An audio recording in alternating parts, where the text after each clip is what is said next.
My parents gifted an Italian luxury villa to my sister-in-law for her wedding, even though I spent the last 5 years turning their company into a 10-times success. But after my newborn baby came, they demanded I leave my Miami penthouse. "You're a single mother. A 75-square-foot apartment should be enough," my sister-in-law smirked. I refused, made one simple phone call, and that made them beg not to scrub bathrooms. My name is Nora Whitmore, and the thing none of them remembered that afternoon was that the company they were so comfortable spending, the one I dragged from $9 million in revenue to almost 140, had my signature locked into its bones. My late husband made sure of that before he died. They just never read the paper. It was a Sunday in June, and my daughter Lily was 11 weeks old. I had her against my shoulder in the wrap when the elevator opened straight into my living room, because that is how penthouses work, and my whole family walked in without knocking. My mother first, in the cream linen she wears when she wants to look gentle. My father behind her, already checking his watch. Then my brother Grant, and then Sloane, his wife of 4 months, in sunglasses she did not take off indoors. I thought they had come to see the baby. Lily had not met her grandparents yet, 11 weeks, and they had sent one text and a gift basket of things a newborn cannot use. A scented candle, a bottle of wine, a onesie in 12-month size. I had kept the onesie in the drawer and told myself they'd meant well, because that is what you do when you are a daughter who still wants her mother. Quick pause before we continue. I'm Clara, the woman behind this channel. I write these stories because I love that little moment when strangers from different places end up feeling the same thing. If this one already pulled you in, stay with me. It goes deeper from here. I had kept the onesie in the drawer and told myself they'd meant well, because that is what you do when you are a daughter who still wants her mother. I had actually pictured this visit for weeks. I'd imagined my mother's face softening when she held Lily, imagined her seeing Daniel in the baby's eyes, and finally understanding what I'd lost, imagined for one stupid, hopeful minute that a grandchild might be the thing that made this family gentle. I had washed the good blankets. I had coffee ready. "We need to talk about the apartment," my mother said, before she even looked at Lily. I want to be honest about that moment, because it is the moment everything turns on. I was tired in the way only a new mother alone understands, the kind of tired that lives behind your eyes. Daniel had been gone 7 months. He died in February on a groomed blue run in Aspen, a fall, a bad angle, an artery. Not a dramatic death. A stupid, ordinary, unbearable one. He never met his daughter. I found out I was pregnant the week after the funeral.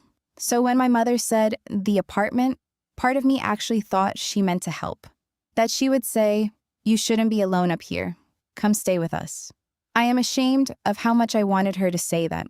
Instead, my father sat down on my sofa, folded his hands, and explained it to me like a quarterly review. The penthouse, he reminded me, was carried on the company books, a corporate residence, an executive perk. And now that Daniel was gone and I was on leave, it no longer made sense for the company to float $300,000 a year in carrying costs for one woman and a baby. "It's a business decision, Nora," he said. "Nothing personal." "I'm not on leave," I said. "I took 11 weeks. I've been answering the Rodriguez account from that kitchen table since week 2. My mother made a soft sound, the one that means be reasonable. And that was when Sloane spoke. She had drifted to the window, the one that looks down the whole spine of the bay, and she turned around with her sunglasses finally pushed up into her hair. "Nora, honestly," she said, in the warm voice she uses when she is about to be cruel, "you're a single mother now. You don't need 4,200 square feet and a water view. There's a nice building near the office. Studios, walk-ups. 75 square feet is plenty for you and the baby. It's just a place to sleep. 75 square feet." She said it like a favor. I have stood in walk-in closets bigger than that, and she smiled at me while she said it. That smile she has, all teeth and no eyes, the one she has been aiming at me since the engagement party. "Grant and I will be traveling so much anyway," she went on. With the villa and everything, somebody responsible should be closer to the office. The villa. I had heard about the villa the way you hear about weather in another country. My parents had bought Grant and Sloane a wedding gift, a restored 18th century villa in the hills above Lake Como, staff included, a car in the garage that cost more than my father's first house. A gift. For the son who had worked at the company for exactly 14 months in a title I invented to keep him busy, and the woman he married last spring. 5 years. I gave that company 5 years. I renegotiated the freight contracts that were bleeding us. I fired the cousin who was skimming the fuel accounts, and I did it quietly, so it never touched the family name. I moved us out of the warehouse we were drowning in and into the distribution model that tripled our margins. I did it pregnant. I did it while I planned my husband's funeral. And the reward, the villa, went to Sloane. I did not cry in front of them. I want that on the record too. I bounced Lily gently, and I kept my voice even, and I said, "No." My father looked up. "No? No, I'm not leaving this apartment. Send me whatever you think you need to send me." The room changed temperature. My mother started talking about how emotional I was, how grief distorts things, how nobody wanted a fight. They were only trying to simplify my life. Grant stared at his shoes. Grant has been staring at his shoes since we were children. It is the only thing he does reliably. Sloane came closer. She looked at Lily, then at me, and she lowered her voice so only I could hear it under my mother's noise. "Sweetheart," she said, "women like you always think the past owes them something. It doesn't. You had a good run. But you're a widow with a baby and no leverage, and if you keep fighting people who feed you, you'll end up on your knees scrubbing someone else's bathrooms. Take the studio. Be grateful." Then she straightened up, put her sunglasses back down, and told my mother they should let me rest. They left the way they came, all at once, the elevator swallowing them. I stood in the middle of my own living room, holding my daughter, and the silence after them was enormous. Here is what they did not know. Here is what Sloane, with all her teeth, could not have known. When Lily finally went down that night, I did not go to bed. I went into the bedroom I had not slept in properly since February, and I opened the bottom drawer of Daniel's nightstand, the one I had not been able to touch. His reading glasses were still in there, a ticket stub, and underneath, a plain manila folder, soft at the corners from being handled, with 3 words in his blocky lawyer's handwriting across the tab. "For Nora, red." I sat on the floor with my back against the bed, and I held that folder in my lap for a long time before I opened it. The apartment was dark, except for the baby monitor's small green light. Down the hall, Lily breathed in her sleep, the softest sound in the world, the only sound in that penthouse they were so sure I didn't deserve. My husband was a corporate attorney. He did not leave notes. He left instruments. He left things that were signed and dated and enforceable. When Daniel put 3 words on a folder tab and told no one, it was because those 3 words were a door he'd built for a day he hoped would never come. I ran my thumb over his handwriting. For Nora, red, 7 months of mail I couldn't open, 7 months of his side of the closet I couldn't touch. And here he was, still working, still one careful step ahead of the people who thought a grieving woman was an easy thing to move. They waited until I was a widow to move. They forgot what he signed first. To understand what was in that folder, you have to understand what I actually did for 5 years, because my family had spent so long calling it helping out that even I sometimes forgot it was a rescue. Ashford Freight and Logistics was my grandfather's company. My father inherited it and nearly killed it. By the time I came in, we were a regional distribution business in Florida with warehouses we couldn't fill, freight contracts written in the 90s, and a line of credit the bank was quietly getting ready to pull. $9 million in revenue and shrinking. My father's answer to all of it was to golf with the same 3 men he'd golfed with for 30 years and wait for the market to fix itself. I was 32 when I asked him to let me look at the books. I had come out of an operations job at a national carrier. Real logistics, real margins, real accountability. And I could see the bleeding from across the room. He said yes, the way you say yes to a child who wants to help cook. Sure, honey, stir the pot. So I stirred the pot. The first year, I found the fuel skim. A cousin of ours, 20 years on the payroll, had been running personal cards through the fleet account. $40,000 a year, maybe more. I didn't scream. I built the file, statements, receipts, the mismatched mileage logs, and I put it in front of my father, and I let him decide how to handle his own blood quietly. He was grateful in the way he is grateful, which is to say, he never mentioned it again. The second year, I tore up the freight contracts. I renegotiated every lane. I moved us out of 2 warehouses we were hemorrhaging on and into a cross-dock model that let us stop paying to store other people's inventory. I hired a real controller.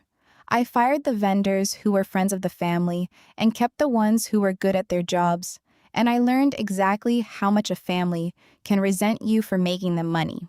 By the 4th year, we cleared $80 million. By the time Lily was born, we were closing on 140, 10 times the company I'd walked into. I had done it from a corner office with my name misspelled on the door, Whitmore, 2 O's, because in 5 years, nobody had ever bothered to order a real nameplate for the daughter. My father took clients to lunch and told them we had turned it around. The royal we, the we that meant him. At the Christmas party, the 4th year, drunk and generous, he'd raised a glass to the whole team and never said my name, and I'd stood at the back, holding a paper cup, and told myself it didn't matter, because the numbers were mine, and numbers don't lie. I believed that for a long time. I believed if I just made them enough money, one day they would see me. That is the particular stupidity of a loyal daughter, and I paid full price for it. And through all of it, the one person who saw it clearly was Daniel. Daniel Whitmore. I married him when I was 29. He did mergers and acquisitions for a firm downtown, which meant he spent his days reading exactly the kind of documents my family never bothered to read. He used to sit at our counter at night with a glass of wine and my company's financials and shake his head. "Do you understand what you're building here?" he'd say. "And do you understand that not one piece of paper says it's yours?" I brushed it off for years. "It's family," I'd say. My father would never. And Daniel, who loved me and did not trust my father 1 inch, would just look at me over his glasses. The turn came the 4th year, right after we crossed 80 million. My father, flush and generous the way he only gets when I've made him rich, floated the idea of a reorganization, new shares, bringing Grant in as a real principal, modernizing the structure. It sounded like nothing. It sounded like family. Daniel didn't sleep for a week. Then he sat me down and he did not ask me. He told me, "Nora, if they issue new stock, your contribution gets diluted to a rounding error, and the day it's convenient, they vote you out of the thing you built. You will not let them structure this. You are going to get an instrument, signed by your father as chairman, that ties your equity to the results you've already delivered. A real grant, a real vote, milestones you've already hit. So it can't be called a gift or clawed back. I'll draft it. You'll get it signed while he still thinks he needs you." So we did. Daniel drafted it himself, an executive equity and governance agreement. It granted me a 38% ownership stake, vested against revenue milestones I had already passed. And it carried one clause he was proudest of, a supermajority provision. No major asset of the company could be transferred, encumbered, or issued. No new shares, no real estate, no distributions above a threshold, without the approval of holders representing 70% of the equity.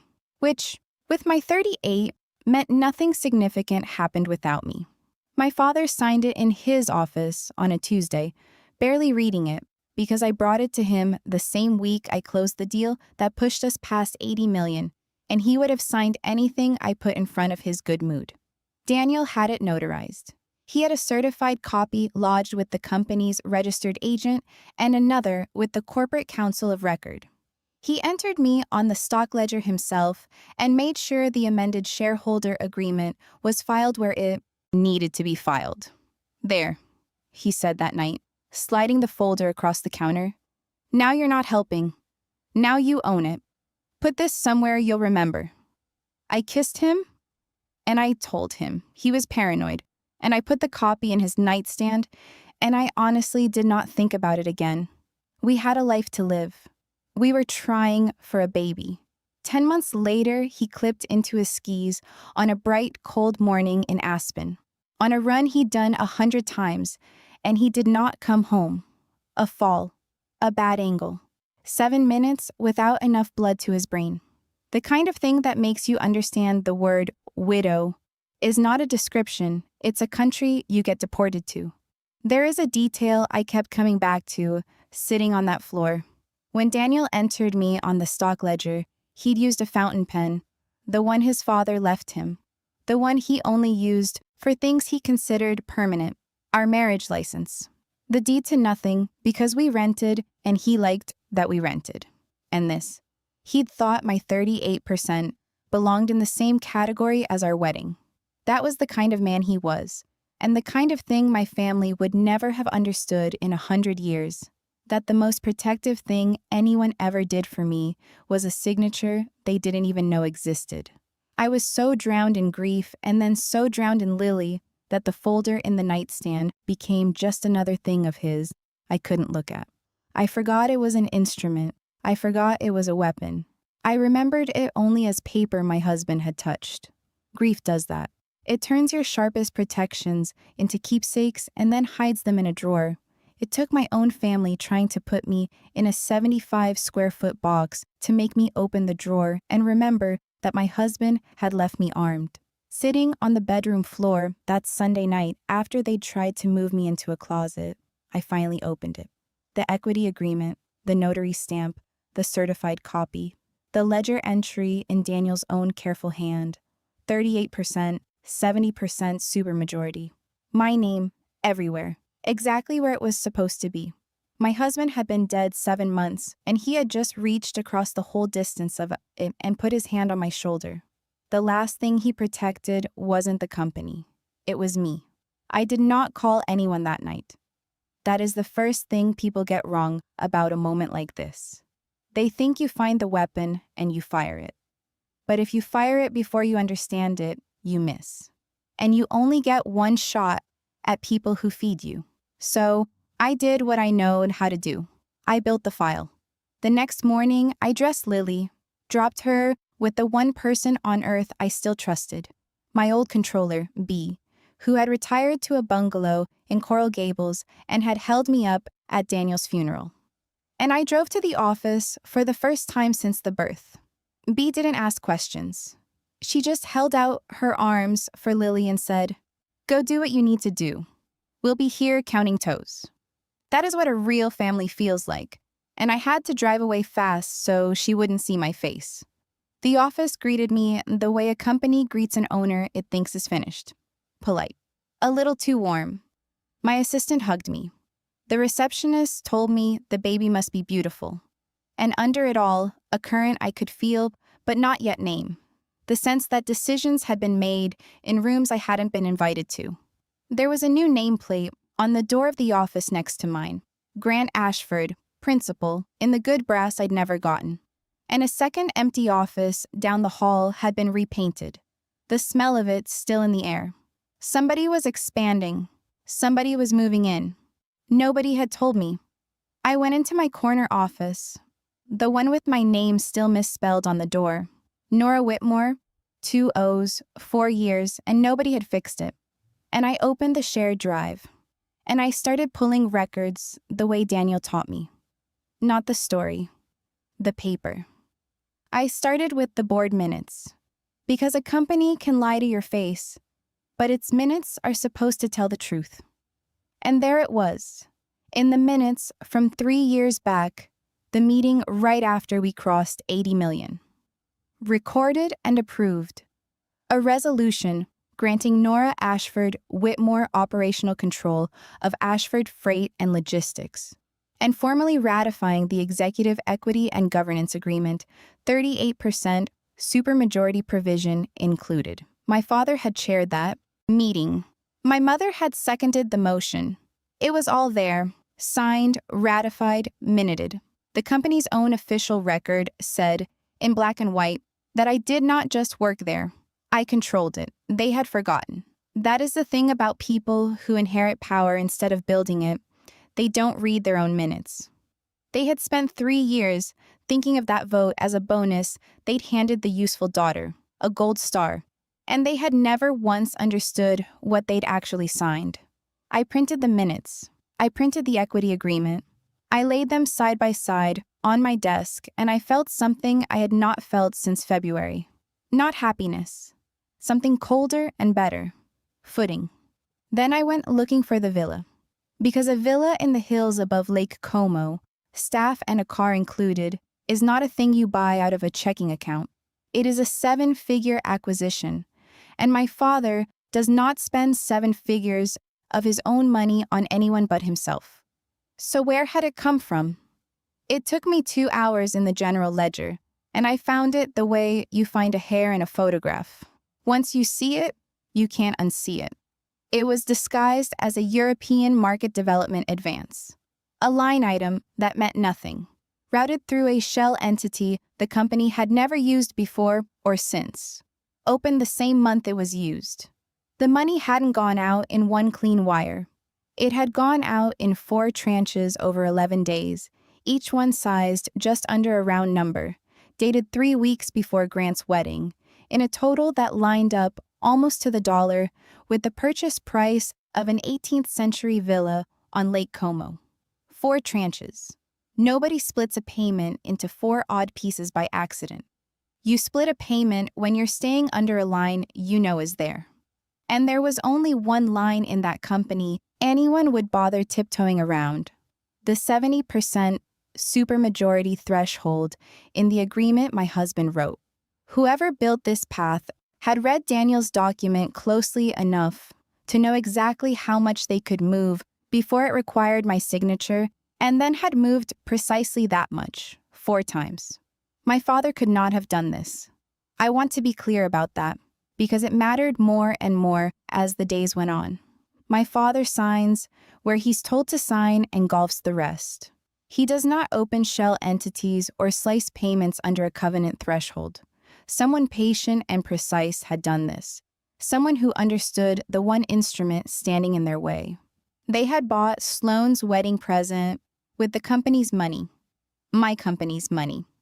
And they had structured the payment to run right up under the supermajority threshold in slices, so that no single transfer tripped the clause. Somebody had known exactly where the line was. Somebody had studied my husband's agreement well enough to tiptoe around it. I sat with that for a long time. At lunch, I called an old contact, a woman named Priya, who runs a title and records service and owes me nothing but a favor from years back. I asked her to pull whatever was public on the Como property and the entity that held it. She said, give her a day. I drove back to B's to get Lily, and B took one look at my face over the screen door and said, you found something. They paid for the villa with the company, I said. My company. B, who had audited that ledger for 11 years, went very still. Nora, she said, money doesn't root itself into a brand new shell 3 weeks before a wedding. Somebody built that path. That's not your father. Your father can't work the copier. Who's smart in that family now who wasn't smart before? I did not answer her. But I thought about Sloane at my window with her sunglasses in her hair, telling me 75 square feet was plenty. Sloane, who had married into us 4 months ago and already knew the exact dimensions of an apartment she wanted me pushed into. Sloane, who had said, with the villa and everything, like she already held the deed.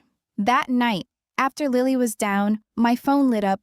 A text from my mother, the long kind she writes when my father has told her to fix something. Sweetheart, we hate that yesterday felt harsh. We love you and Lily so much. Your father spoke to the lawyers, and there's a simple way to make all of this easier for you. Just a few papers so the company can support you properly during this hard season. Grant and Sloan only want to help carry the load. Let's do it as a family. Come Thursday. We'll have dinner. Papers. A few papers so the company can support me.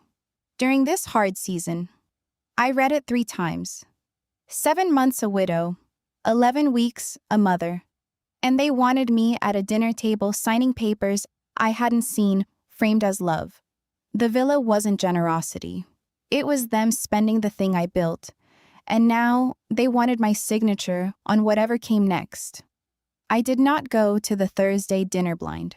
I went the way Daniel would have gone, knowing more than the people who invited me. But first, I made them show me the papers. I texted my mother back and said I'd love to see the family, but I wasn't signing anything I hadn't read. And if there were documents, I wanted them sent ahead. There was a pause of about 4 hours. I could feel them conferring, and then an email arrived. Not from my mother. From a lawyer I'd never heard of, a man named Kessler, outside counsel to the Ashford family, with 2 attachments and a cover note thick with the word streamline.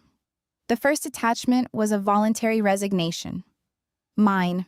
It had me stepping down from all operational roles to focus on family and recovery, effective immediately, with warm language about my years of service.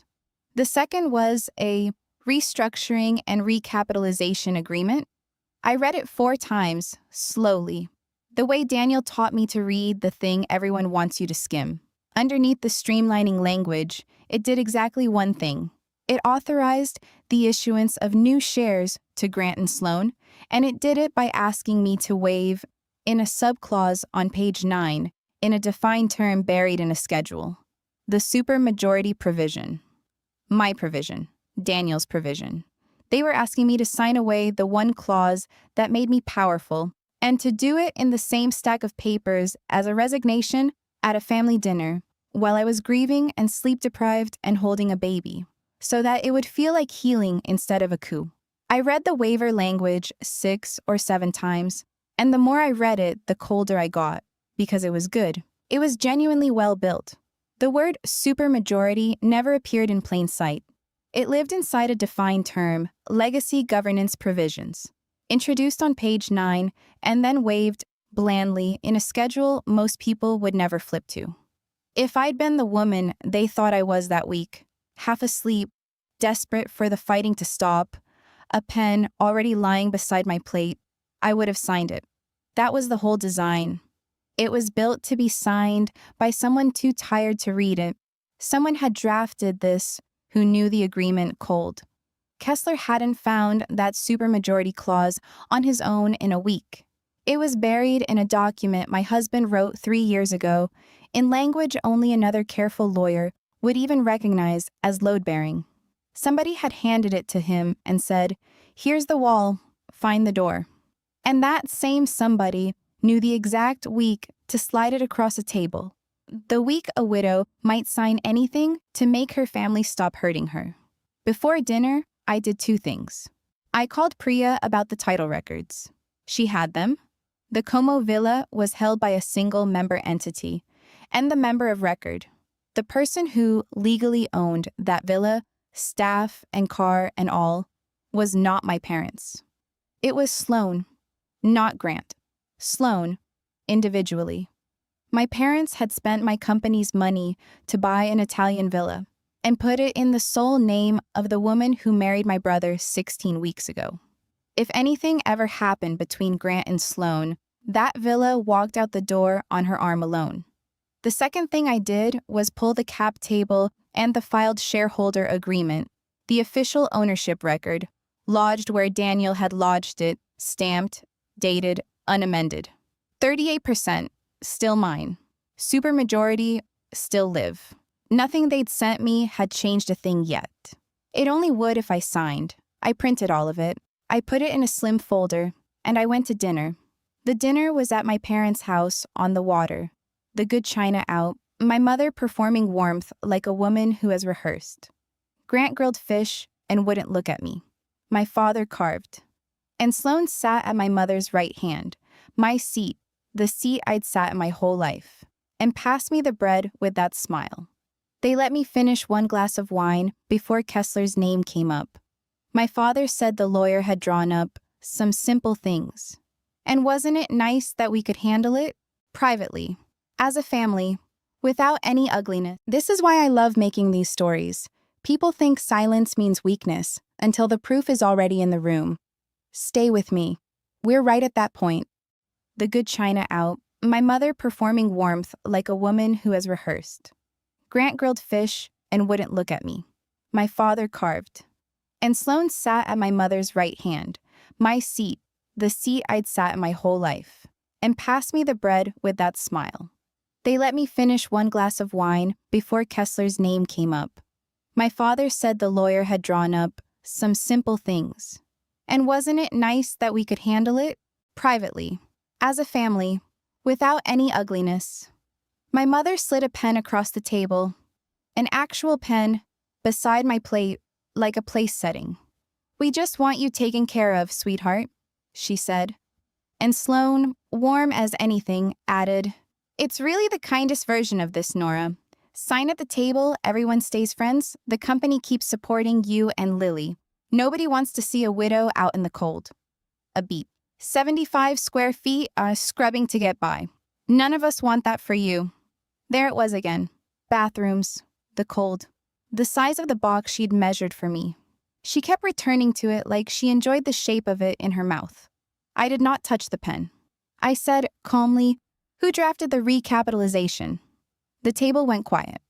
My father said Kessler did. I asked who told Kessler where the supermajority clause was. My father said he didn't know what I meant. I asked Sloane directly. I looked right at her, and I asked her how she'd known, at my apartment on Sunday, that I'd be traveling so much. How she'd known about the villa arrangements, and the office building with the studios, and my whole future, when she'd been in this family for 16 weeks. For 1 second, one single second, her smile slipped. Not much. A hairline crack. In that crack, I saw her decide something, recalculate, and reach for the exit. Then it sealed over and she laughed and said grief was making me paranoid and how sad it was that I'd turned a family dinner into an interrogation. And wasn't it exactly what my father had warned about, that I wasn't well enough to make decisions right now? My mother agreed, loudly, relieved to be handed a script. My father said maybe we should all just eat. And the moment closed over the top of the truth like water over a stone. But I had watched Sloane's hands while she laughed. She had reached over and squared the edges of her leather folder, the one she'd brought to a family dinner, and slid it an inch closer to herself. People protect the thing they're afraid of losing. She was afraid of that folder. I would have given a year of my life to see inside it. And in 10 days, in a boardroom, I would. But I had seen it. And more importantly, I had felt the whole shape of the thing at last. This wasn't my father, golfing and greedy. My father is not organized enough to route money through a shell 3 weeks ahead of a wedding, or to bury a waiver in a schedule on page 9. Someone in that family was, and she had married into it in the spring, and she had spent every day since studying the one document that stood between her and everything I'd built. I folded my napkin. I put the pen back down beside my mother's plate, not mine. I said I'd need to review the documents with my own counsel and I'd be in touch. And I stood up and I left before dessert, my slim folder untouched in my bag. Someone had been rehearsing this for months. I just didn't know, yet, exactly how far back it went. The thing that broke it open came from the one place nobody guards, the company email server. And I could look because, as the ratified minutes said in black and white, I controlled the company, not snooped, controlled. There is a difference, and it matters. And I made sure my own lawyer confirmed it in writing before I opened a single message. I'd hired her by then. A litigator named Denise Okafor, sharp and unsentimental, recommended by Daniel's old firm. I brought her the equity agreement, the ratified minutes, the ledger with the villa advance, and the recapitalization they tried to feed me at dinner. She read for 40 minutes without speaking. Then she set it down and said, "Ms. Whitmore, I want to be careful here because I don't want to overpromise. But do you understand that you are not the victim of this situation? Legally, you are the majority. They've been operating a company you control as if it were theirs. The dinner papers weren't a negotiation. They were an attempt to get you to surrender something you already hold." "I want to know who built it," I said. "Not just stop it, know it.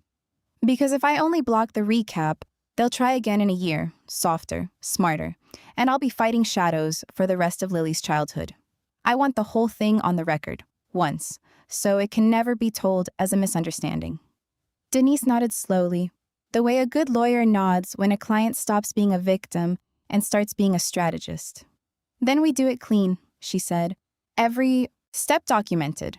You are the majority owner exercising oversight of the company you control. Nothing more, nothing you have to hide. The minute we cut a corner, you hand them the story that the grieving woman went rogue. We are not going to give them that story. We're going to give them their own words." So Denise had our forensic person image, the relevant mailboxes, lawfully, controlling owner, documented authorization, chain of custody, every box checked, because I was not going to become the criminal in my own story. And 2 days later, she called me into her office and turned her monitor toward me. There was a folder, months of it, emails between Sloan and Kessler, the outside lawyer, going back not 16 weeks, but almost a year, long before the wedding. Before the wedding. She had been planning it while she was still just Grant's girlfriend. I read them with Denise beside me, and the ground I'd been standing on since Sunday finally stopped moving because now I could see the whole floor. There was an email from Sloan, 11 months old, with the subject line structure, attaching a scanned copy of Daniel's equity agreement. My copy, the one from a company file, and a note. "This is the wall. N holds 38% plus a 70% supermajority. Nothing moves without her. We need a clean way to get her to waive it herself. Ideas?" There was Kessler's reply, outlining the resignation plus recap play, almost word for word what showed up at dinner. "Best executed during a period of personal disruption," he'd written, "when she is less likely to seek independent review." A period of personal disruption. He'd written that before Daniel died. And after Daniel died, Sloan had forwarded that same email to Kessler with 2 words on top. "It's time." There was a thread where Sloan laid out the villa. Route the purchase through the company as a development advance. Keep each tranche under the supermajority trigger. Title it in her name, a loan for asset protection. She had spent my company's money to buy herself an Italian villa and engineered it so the payments never legally required the approval of the one person who could have said no. And there was the one that I had to stand up and walk to the window before I could finish. An email from Sloan to Kessler, 3 days after Daniel's funeral. I had been at that funeral. She had held my hand at that funeral and told me she was so sorry. And 3 days later, she wrote, "The husband was the only one who understood the documents. That problem is solved now. Move up the timeline before she comes out of the fog. That problem is solved now." She had looked at my husband's death and seen a scheduling advantage. I did not cry. I had promised myself in February that I was done spending tears on people who hadn't earned them, and Sloan had earned nothing. I stood at Denise's window with my back to her, and I felt the grief turn into something I could use. Then I turned around and I said, "Okay, show me exactly what I can do and what I can't. I will not break a single law. I want them to lose inside the rules they thought they were hiding behind." Denise smiled for the first time in 2 meetings. Here is what we found I could do, cleanly and completely. As controlling owner, I could call a special meeting of the shareholders and the board on proper notice.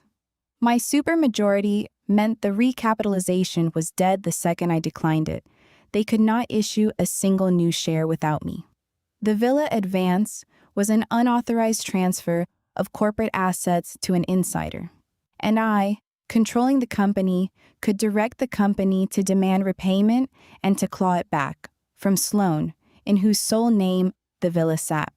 Kessler had been retained and paid by the company, my company, to work against its controlling owner, which Denise called a conflict so clean it's almost beautiful, and he could be terminated and reported to the bar. And every executive perk the family had been floating on the company's books. My parents' cars, their club, the consulting fees, the very penthouse they'd tried to evict me from, required, going forward, the approval of the controlling owner. Me. For 7 months, I had been a widow they thought had no leverage. In truth, I had held the whole building the entire time and simply hadn't looked up. I set the meeting for the following Friday. Denise sent the formal notice to every shareholder and director of record, my father, my mother, Grant, and because she'd been quietly slid onto the cap table in the recap paperwork as a pending holder, Sloan. Proper notice. Airtight. A room they could not refuse to enter and could not control once they were in it. Then I did the thing the whole story turns on. I made one phone call. I called the company's bank, with Denise on the line and my authority documented, and I placed a hold, pending the shareholder meeting, on every discretionary distribution, perk payment, and transfer flagged under the supermajority provision. The cars, the club dues, the consulting fees, the villa's carrying costs, which the company had also, it turned out, been quietly paying. All of it, frozen, in one call with one sentence. As controlling owner, I'm invoking the supermajority provision. Nothing moves without my signature. The banker read it back to me to confirm. Then he said, "Understood, Miss Whitmore. Effective now." I hung up and set the phone face down on the table. One call froze every perk they'd flaunted in my face, and it put Sloane's name, in her own words, on the company's own server, all over the sabotage. The special meeting was held in the company's own boardroom, the long walnut table my grandfather bought, under a portrait of him that my father had hung to borrow his authority.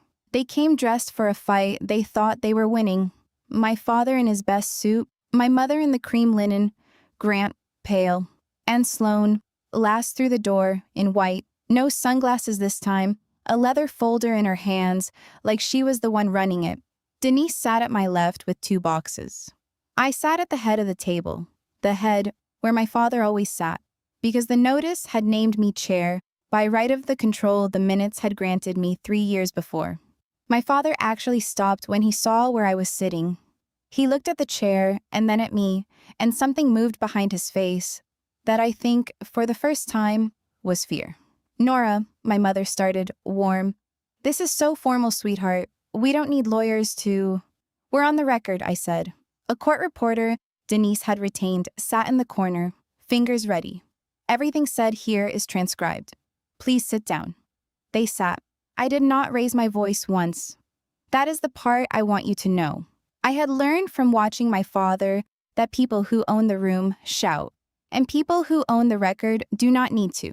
I started with the equity agreement and the ratified minutes, and I let Denise put certified copies in front of every person at that table. I watched my father read, for what was clearly the first time in 3 years, the document that said his daughter controlled his company. I watched him get to the supermajority clause and go gray. "This is my company," he said, but it came out with no bottom to it. "It stopped being only yours the week you signed this and had it ratified," I said. "You just never read your own minutes." Then I laid out the villa, the development advance, the shell, the tranches sliced to duck the supermajority, the title records showing the villa held in Sloane's sole name. I set the title printout in front of Grant, specifically, and I watched my brother, who had stared at his shoes his whole life, finally read something. He read that the wedding gift my parents thought they'd given the couple was owned, legally and entirely, by his wife alone. He looked at Sloane. She didn't look back at him. And then I opened the last box. "For 11 months, I said, someone has been managing this family toward this exact room. Not my father. I turned to Sloan. You. I read them into the record. The structure email with my husband's agreement attached. 11 months old, before the wedding. Kessler's line about executing during a period of personal disruption. Sloane's own 2 words after she read it. It's time. Sent the week I buried Daniel. My mother said, Nora, stop. But I did not stop. I read the last one. 3 days after the funeral. The husband was the only one who understood the documents. That problem is solved now. Move up the timeline before she comes out of the fog. The court reporter's fingers kept moving. The room was so quiet I could hear them. Grant stood up. He looked at his wife of 4 months and he said, in a voice I'd never heard from him, You wrote that. 3 days after Dan's funeral. You wrote that. Sloan finally spoke. She turned, the warmth all the way up, the smile, the reasonable voice. This is taken out of context. Nora is grieving and she's twisting business strategy into some kind of... You own the villa, Grant said. In your name, only your name. He was not asking. I let the record do the rest. I didn't need to destroy Sloan with a speech. I had already destroyed her with her own words, on the company's own server, in front of the only 2 people whose opinion she'd married into this family to win. Then I told them what would happen, and none of it was cruelty. All of it was arithmetic. The recapitalization was dead. No new shares would issue. Kessler was terminated as company counsel that morning and referred to the state bar for representing the company against its controlling owner with a copy of every relevant email. The villa advance was an unauthorized transfer to an insider. And the company, meaning I, was demanding full repayment from the title holder. That was Sloan. She could repay a 7-figure sum she did not have, or the company would move against the only asset that covered it, the villa, her villa. And every perk the family had floated on my company, the cars, the club, the consulting fees they'd never consulted for, the carrying costs on this very penthouse, remained frozen under the supermajority hold and would stay frozen because I was not going to sign to release money to people who had tried to sign me out of my own life. My father's voice cracked when he understood the whole of it. Without the company's money, the lifestyle was gone. The cars, the club, the villa, the ease of never having done a day's real work. Nora, he said, and he actually reached across the table. You can't just... We're your parents. What are we supposed to do? My mother said the quiet part. We'll be ruined. We'll be... Do you want us scrubbing floors? Is that what you want? Scrubbing floors. Scrubbing bathrooms. The exact box they'd measured for me on a Sunday, handed back to them by nothing but the truth. I did not gloat. I didn't have to. I want what you wanted for me, I said. I want you to live within what's actually yours. I did not reconcile. That is the part people always expect. The hug at the end, the tearful, we're still family. There was none. Some doors you close not out of hate, but out of arithmetic. The cost of keeping them open is your child's whole childhood, and I was not going to pay it. I kept the company. Over the next year, I did the thing Daniel had always said I should. I stopped running it as a family favor and started running it as mine. I brought in real partners, spun off the dead weight, and pivoted the distribution business into the logistics tech platform I'd sketched on napkins for years while my father golfed. It is worth more now than the villa, the penthouse, and everything they tried to take, combined. Grant left Sloan and, last I heard, is learning to read documents. My parents live within their means, which are smaller and entirely their own. I send my mother a card at Christmas.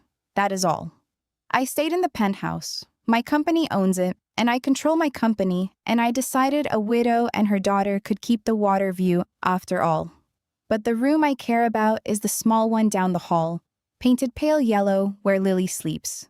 On my desk in the boardroom, where my grandfather's portrait used to hang alone, there's a photograph now, Daniel, laughing, taken the summer before, and beside it a framed one of him that I photoshopped Lily into. The two of them together in the only way they'll ever be. My wedding ring and his hang on the same thin chain around my neck. And on the door, finally, spelled correctly, on real brass, my name. The night the meeting ended, I came home, paid the sitter, and stood over the crib for a while in the dark. My phone buzzed on the dresser. My mother, another long text starting with sweetheart. I turned it face down without reading it, and I picked up my daughter, who was awake and looking at me with Daniel's eyes, and I sat in the yellow room and I told her the only thing that mattered. We're okay, I said. We were always going to be okay. Your father made sure. I'm Clara, and this is my channel. I love making these stories and sharing them with people across the world. If this one found you at the right time, subscribe. I'll see you in the next one.